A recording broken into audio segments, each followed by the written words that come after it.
This is the sound of the Killa beatbox body part sample pack.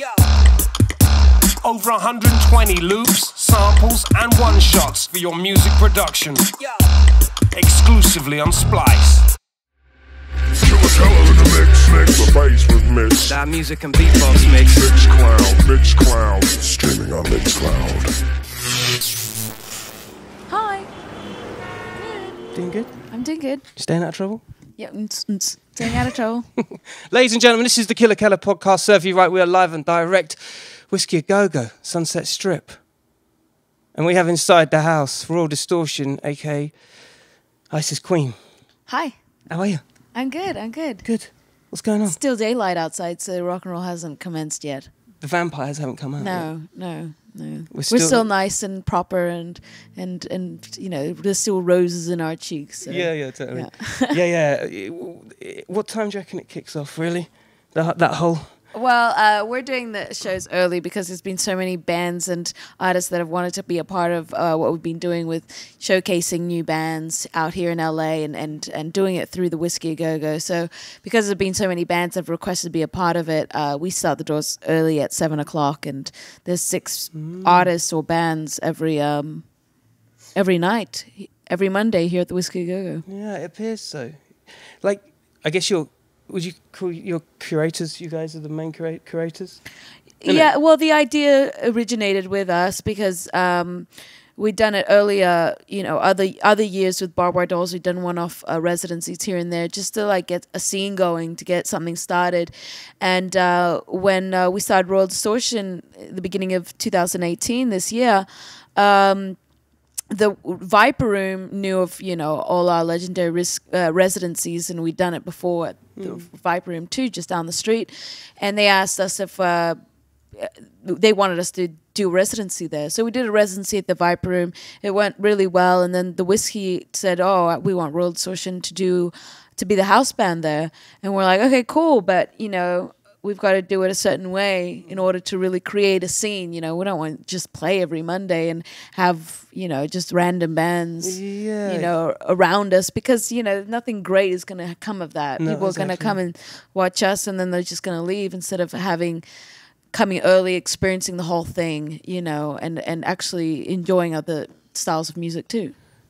So let me just back this up a little bit, just for those that aren't in the know, because, you know, we deal with mixed genres upon this podcast. So for those of you that aren't in the know, Isis Queen is part of a double setup. One being the Barbwire Dolls, and the other Royal Distortion. Yeah. This is the collaborative. The way I see it is like your one side houses and caters for the punk side in you, but then the flip side, the Royal Distortion, has a little bit more.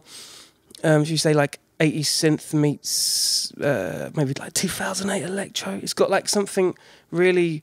It's a mix of like heavy 80s pop synth and a little bit of French electro to it. That's what I reckon. That's very cool. I wish that we had 80s pop synth actually in the music, but it feels like it, though. The idea definitely came. That's what Royal Distortion was when it started. It was totally that idea, 80s pop synth. But we just couldn't find someone that could play that way. So so we didn't go directly with the synths. We kind of created our own sound that would give you that vibe. Yeah. So it's great that you picked that up. Barbwire Dolls is a band that I'm in. I sing for.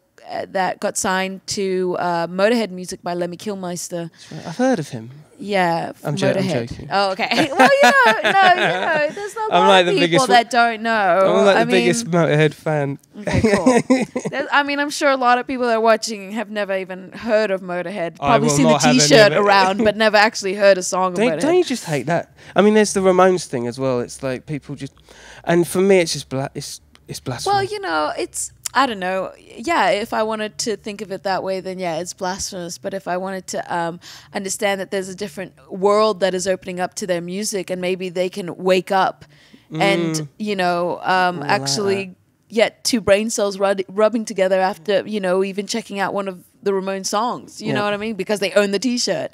That's progress right there. Totally. And how many Ramones songs do, you know, subconsciously get into like TV commercials or fall into, well, they do in England anyway, like the Hey Ho Let's Go. That's actually a car insurance commercial. Yeah. It's like, it's crazy that they don't even correlate, put two and two together. You know what I mean? I don't know. Like I said, like I know that when I was younger, you know, I didn't grow up in a musical family at all. So, you know, I didn't have other people telling me what was cool or what wasn't cool and stuff like that. So, you know, a lot of things that I found out about was my own finding, you know, like TV shows or like movies. I'd hear a song and I'd be like, oh my God. And I'd quickly Google like whatever lyrics I remember of that song, and hopefully I'd find the song, you know, from the movie. And then I would open my mind up to a whole new genre of music or a whole new, you know, band that I'd never even knew existed that'd been touring for like 10 years. Yeah, exactly. You know? And then you delve back. Because you're from Greece originally, right? Yeah, I'm from Greece. I lived in Australia for 10 years, but I was born in Greece and I finished my high school years and teenage years in Greece. Ah, I see. The music scene in Greece, was that popping? It depends on what type of music scene. When I moved back in 2000, the only music scene that mattered was metal, and I never got into metal. No. So Not your thing, no? No. The closest I get to is Motorhead, and that's not metal. So what was your... okay, so obviously punk was an influence? No. You know what? Not really. I mean, it was always rock. You know, I grew up in the time where my generation was all about hip hop, you know, so I rebelled by listening to rock and roll, and there wasn't much rock and roll, so it was usually just classic stuff and oldies, and but yeah, my love was always rock and roll. And because, you know, I ran out of, you know, after a while you just kind of run out of bands that you're constantly playing over and over, you get into that black hole and you find new bands. That's you know, right. the hole gets deeper. Yeah, that's right. As you're searching. That's right. And then you find the more demo-based, harder to find records and acts. Exactly. And bands. I mean, yeah. Barbwire Dolls. I mean, punk rock really happened because, you know, Barbwire Dolls is the first band that I was ever in. Yeah. It was the first time I ever done anything musical. So me and Pin were like, okay, let's just start a punk band because there's no rules. Yeah, no, and we don't have to be good. Oh, you mean a DIY thing? Yeah, I get what you mean. Well, we don't have to be good. You know, I can be off tune. It's okay. You know what I mean? You know what? There's something to be said about when you're an artist that doesn't follow the status quo of a certain genre, and you just jump in it because it's your first outlet to be able to be creative. There's something about that because you don't follow the rules. You kind of just, do you know what I mean? Definitely. That's a good. I mean, you're actually adding more. That's the brilliant thing about Barbwire Dolls is that it really doesn't follow anyone's rules, and we're very different from any other band that was around. And the same thing continued with Royal Distortion. You know, Royal Distortion happened because we had all these songs that we inevitably got better in our craft, and so we created all these other songs that didn't work with Barbwire Dolls, you know, after all these years. And you know, we wanted to do something different, so Royal Distortion happened, but we still had the same ethos of, like, you know, not be like anyone else. Yeah, but that was a natural progression too. I mean, it's not like we're like, no, we can't do this because another band did that. You know, it was more. How like, do you mean? What, as in another band? As in? No, I mean, like, you know, let's sound exactly like this band. Okay, our favorite band is, you know, XYZ. I'm just saying. Yeah. So we're gonna sound exactly like XYZ. No, you kind of carve your own thing, don't you? No, we like take all the influences and create our own thing, and that's what happened really with, you know, I mean, like I said earlier, the whole 80s synth pop thing. That's what we wanted to do, but it totally evolved into its own thing. Yeah, it's hard to. Yeah, exactly. It's hard to kind of pinpoint what it. I mean, I came down here last week, and last Monday because you have the residency, as you said, and like. Your performance and the delivery of the songs suggests something, I don't know, it doesn't feel like, I mean, obviously you've had plenty of times to refine week by week, right? But I think your performance is attack, but your music is quite refined, like in a real kind of new order kind of way. Do you know what I'm saying? Yeah, I don't know. I'm just you're analysing. just whispering sweet nothings in my ears when you say words like new order. Wicked. So drinks on you today, then? Yeah, apparently. Yeah, no, that's good. But have you ever like brought your band, your shows back over to Greece? Have you performed back in the motherland yet. Yeah, we have. We've done a few shows with Barbwire Dolls. Not many, but a few shows. It's kind of hard, you know. We'll go to Greece whenever we have some breaks in Europe, you know, because otherwise it's quite hard for us to just fly back to Greece and play one-off shows. But we've played some shows, and the scene has really changed since Barbwire Dolls started. You know, a lot of bands are able to now look beyond just the motherland and play in the motherland. They're actually touring now. They're actually leaving their country. I mean, Barbwire Dolls is a big step in that, because we were the first rock or punk band to actually play the US. You know, up until then there'd only been a handful of metal bands that had done it. And so we really kind of opened up the genre and opened up what is possible coming from Greece. So that's helped a lot. You know, and I give more props to them. You know, I'm glad to know that, you know, even in the situation that Greece is going through politically and economically, you know, bands are actually, you know, getting out there. It's great. Yeah. I've been over for a bunch of like hip hop and rap related shows over there, and yeah, hardcore scene. Like there is a real Greece scene. You know, Yeah. It's awesome. Yeah, it's. They got like a whole really broad music scene over there, I think. They are into very, you know, eclectic stuff. You know what I mean? Like, they're like left field the sort more, of stuff. You know, unknown the artists, the bigger they are in Greece. Right, gotcha. Yeah, right, I get you. You know what I mean? Which is probably why I was there a lot to begin with, but then as soon time goes on, I'm suddenly not there. You know, so it was not obscure enough or something. I don't know. It's weird. It's great though for that. Yeah. Like there'll be like a Russian band that'll come over, and they're, you know, totally experimental, like experimental stoner with no vocals, no singing. Yeah. You know, and nobody's ever heard of them, but they'll sell out like a 200-300 seater, just because it's like, you know, the more weird, like, out there thing. They probably won't do the same thing next time they come around, but they'll be able to say, yeah, I was at that show. I blew it and up. it's like, what are you? It's like probably didn't even enjoy it, you know? Because everyone's looking at you like they're not sure whether they're meant to like it or not. Yeah, exactly. Yeah. It's weird like that. I love an audience like that. It's, you know, it's just like, was that okay? Were we all right? Was that all right? It was probably the best show that band ever had in their entire career. You know what I mean? Yeah. It's funny. You take your setup seriously, like the whole art creative side of your clothing, which is something I really gravitate to, because I love it when artists, they're very similar to the podcast, they take initiative in a different area of expertise, and it's clear that, like, when it comes to your fashion sense and how you decorate and embroider and you know, do your art on your clothes, it's something to behold. Everything stems from the music. Everything stems from the music. I mean, when I started Barbwire Dolls, you know, it opened up my mind to all the possibilities that I was capable of, and all the possibilities that I don't even know if I'm capable of, you know. And one of them was fashion, just because we started off, we had no money. When we started Barbwire Dolls, we were in a very, you know, dire state. Still kind of, let's not talk about that. But so I'll put a beatbox sound effect. You know, on we that couldn't.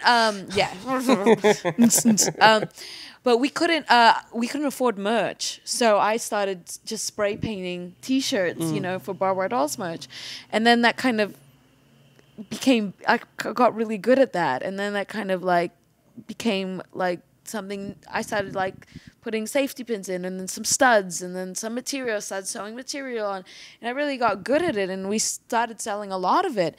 And you know, my own style, you know, I try to dress normal sometimes. I just don't know what normal is, you know what I mean? And so that comes out into a lot of things that we do, is just, I don't know what goes on in the world to know what normal is, and it's great because you kind of just let your own self be who you are, as opposed to trying to fit into someone's world. You create your own world around that, and you know, music is the catalyst for all that. Yeah, that's right. You know, I've started painting now, and you know, every painting that I do is completely different to the one before, because I have I've never been taught how to paint. You know, I don't have my own style. I love that. It's just constantly evolving and creating its own, you know, blueprint. That's right. You know, there's nothing that's telling me if what's right or wrong. You know, so it's the same with whatever clothes I put on. You know, sometimes it looks like a hot mess, but it always look like my hot mess. Yeah, you know what I mean? Yeah, totally. Same with a painting. You know, it won't look like the one I did before because no one's telling me that I'm doing something right or wrong. But with repetition, You create your own style. Yeah, it's good, isn't it? I've had that a couple of times, and I feel like with restriction comes creativity. Like you're saying about maybe being broke is the wider version of it. But for instance, if you've only got a jacket and your aesthetics only is pins, it's only like patches that you might have, or you know, cobbled with some multicolored material, just use it. And or a marker pen on white pants. Yeah, exactly. Exactly. You know, it's all anarchy, isn't it? You know what I mean? Yeah, no, I totally understand the whole like restriction, you know, creates art. I get that. I totally get that because most of the restrictions, you know, for us have been financial, but we've been able to create so much greatness from that and had every possibility being at our fingertips, you know. You probably would just sit back and do nothing. Yeah, that's right, yeah. You kind of would. But then when you do something and like, what's it, I Need More? Is that the name of the shop in New York? They kind of tip their hat to you and be like, well, sell your stuff in there. Like this is like a really New York renowned fashion store, like rock and roll fashion store, for those of you that aren't in the know, which you should be. I Need More out in New York City. That's the one. Yeah, Jimmy's the owner of it. He's like this just legendary dude that has been around the scene in New York and has been in New York for since, you know, and he's been around everything. He was, you know, part of the CBGB scene, you know. He's a ex-heroin junkie, but he's totally clean now and he got his stuff together and he's been in the fashion world for so long. And he opened up his store, I Need More, out in New York City. I guess it was last year. Yeah, it was last year. Last year? Damn. Yeah, it's been only a year, really. Wow. It's been less than a year since he opened up his store. And he loved what I did with all my, you know, punk-looking gear. And so, yeah, I've been, you know, putting my stuff in there and it's been going really well. It's awesome, isn't it? Yeah, no, it's great. And, you know, it's not like I went out there and try to look for these avenues or, you know, to put these things. It all just came, it comes together because, you know, once you love what you're doing and you put so much joy and happiness into it and you're not really expecting anything from it, then there's all these possibilities open up to you. Yeah, you know, when the expectations come in and the you know, the stress. The impatience then sets in. Yeah. And you want it quicker. Yeah, you want it quicker. Nothing, you know, then you can't really... all those possibilities come slower. And once they do come, they don't come in the same light that they, you know, it comes with a darker light that you can't really see through the haze. Is that because when people get that hungry for it and they rush it through, are you saying that certain things aren't in line that allow it to come through like as smoothly as possible, like filter through? I don't know. Maybe. I mean, if I knew the answer to that question, then you'd be a rich lady. I would be a very rich lady. There was a moment on the Barbwire Dolls tour last year, I think it was last year, where it's Warped Tour. Yeah. Where you had a couple of incidences where the van broke down, you know, proper like rock and roll, you know, tour story. So it broke down, right? You had a few shortages and whatnot. And your fans, your people came rallying around and got you guys back on the straight and narrow. That in itself is testament to quality and whatnot. But doesn't it feel fucking good? You know, that you can carry on right to the end goal, knowing that they're behind you? Yeah, no, the fans make it all possible. And the only real reason we continue doing music is because, you know, I often think to myself, gee, you know, how many people out there really, we bring so much happiness through our music to them, and that's good enough for me to keep going, you know? That's the shit. That was wicked. Yeah. I remember that being, I mean, kind of added, embellished the whole journey and made the story like, you know, quite a soap opera moment, you know. It's like, although you guys were probably like sweating bullets. Yeah, it was. But that's happened so many times to us where we get stuck in the desert and something breaks down or something happens wrong. And like, I mean, our fans are like our family. They are. They really are. They're the ones. They're our parents, our brothers and sisters. They're all rooting for us, and they've always got our backs at all times. Yeah, man. Avid. So very avid, aren't they? Yeah, they're great. You feel like you're spearheading quite a resurgence of like, and this is only from the outside looking in because I have Tom in London, but a resurgence on the Sunset Strip of like rock and roll acts that deservedly so need a platform and a scene to build outwards from. I'd like to think so. I mean, I know that when we first came, we were invited by a legendary rock DJ that out of here in LA to come play a show with Barbwire Dolls. That's how we got out of Greece and we came here. Oh, really? He invited you over? He invited us to come play a big rock radio station, K-Rock party. Yeah.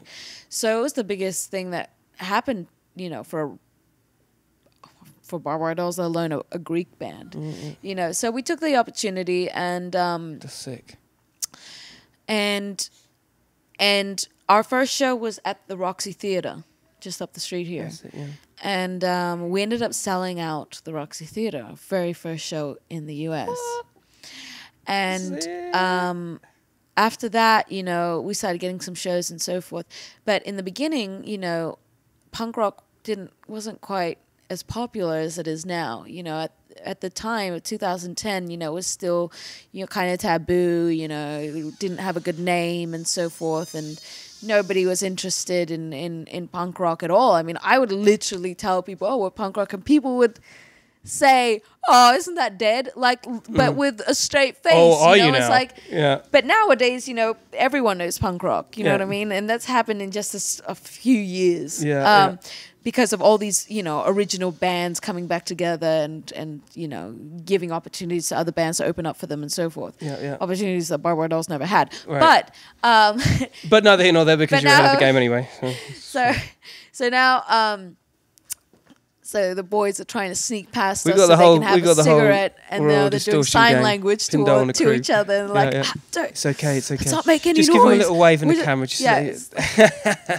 That's a sponsorship for us. Cigarettes. Pindal, he smokes. Paul Mall. Gabe Muska smokes American spirits. Every show we play, the promoters get them for me. I had no time to buy them on the road. I'm down with Clint Morrison downstairs, and we're hanging out in front of the Whisky A Go-Go talking. Do you hear that? Hanging outside the front of Whisky A Go-Go talking. I mean, this is how we're rolling out here now, you see. So, thank you very much, brother. So when we did all that, anyway, let's make a long story short, you know, on the strip, it kind of, you know, was reserved for old-timers and, you know, cover bands, you know, and fancy musicians, you know, playing with each other. And, you know, it wasn't about a scene, you know, or the scene, they kept looking back at the 80s, you know, saying, oh, the scene back in my day, you know, and it's just like, fuck all that, you know, let's just do our own thing. And we got a great, you know, opportunity here to do something really cool. And so we started doing these residencies, and it started at On the Rocks, which is the upstairs boutique club of the Roxy Theatre. That's on top of the Roxy Is it still Theatre. there? Is it still there? It now has, like, you know, parties, you know, they close out for parties and stuff. It's not really a venue. I've played there. I've played up there. Oh, you have? And I played Viper Rooms as well. Viper Rooms is good. Yeah, Viper Room's good. And so we went from On the Rocks, after we started doing really good there, we went to the Viper Room. Then once we, you know, were packing up the Viper Room, then we moved to the Whiskey. You know, this was all with Barbwire Dolls. And only until with Royal Distortion have we had like a continuous gig where we started this in March. And it's now, you know, July, and it's going to continue. And it's really great because, you know, a lot of people are just forming bands to play these things, and they're coming out every week to support each other, and they're, you know, meeting each other, and there's, you know, there's an actual scene going on. Like, there's the same people coming out with new people, you know, and it's growing and growing, and every week it's getting bigger and bigger. And that's what music needs. It needs a quick, you know, jolt in the arm of fresh blood. Yeah. And you can't just do that with just one band, you know, getting popular. It has to come out of, you know, an understanding, a scene, like-minded people, because once, you know, a bunch of people can come together and you know, create something, then it's more explosive and bigger than anything else before it. Absolutely right. Do you think? It's quite. I'm not sure you'll be able to answer this. Do you think? Right, I'm gonna throw it out there anyway. Right? Do you think, like, being from Greece, European, being from out the outside looking in, and actually not entirely being a punk from the jump? Do you think it's like you had to be that kind of character to come on into a scene like here and be like, no, listen, this is how you kind of got to do it, because if you don't start nurturing a scene, and you know, do you think? Well, definitely. I mean, before our first show at the Roxy Theatre, we didn't know anyone in LA. We were literally off the plane, you know what I mean? Right off the boat. I mean, we didn't know anyone. No one knew us. How are we going to be able to bring people to this huge show, Exactly, you know, that at the fucking Roxy Theatre, you know? It's like legendary, you know? I passed out 10,000 flyers for 3 weeks, and I met people.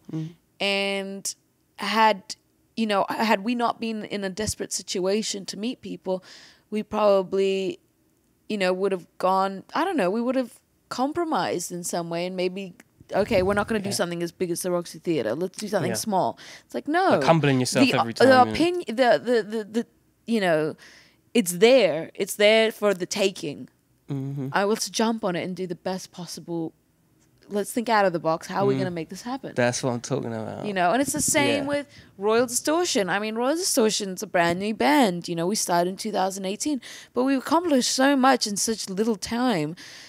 Beyond it, you know, most new bands, we've been able to do it because we've thought outside the box. How are we going to make this happen? Yeah, you know? Absolutely. And that resonates. When I saw it the other week, you know, it resonates. And we get to play every week. You know, as Yeah. well. I mean, talk about refining. I mean, like, the lights were on point and everything was on point, and it's almost like a holding pen for opportunity, isn't it? Yeah, well, Yeah, I mean, we also made it so that it's a free show. I mean, no, you know, the bands don't get paid or anything, but you know, it's a free show and everyone's coming out and supporting you. I mean, that's all you want as a band anyway. There's a lot of people that come, because when I see.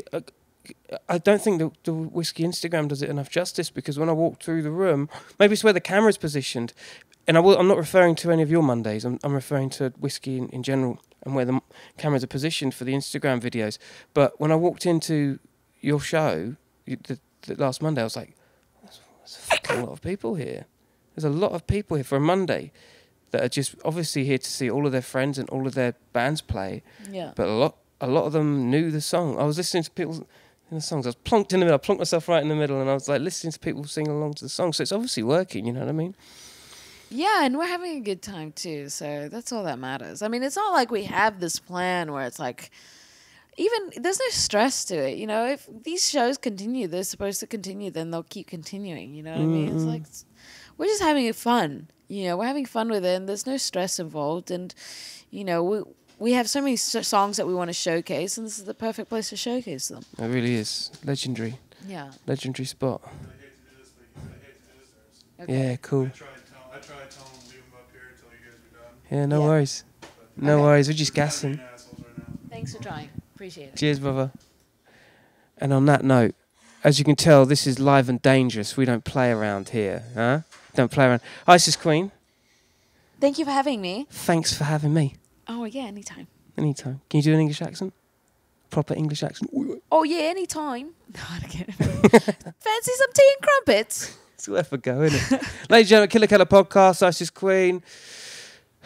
Take care of yourselves. Stay lucky.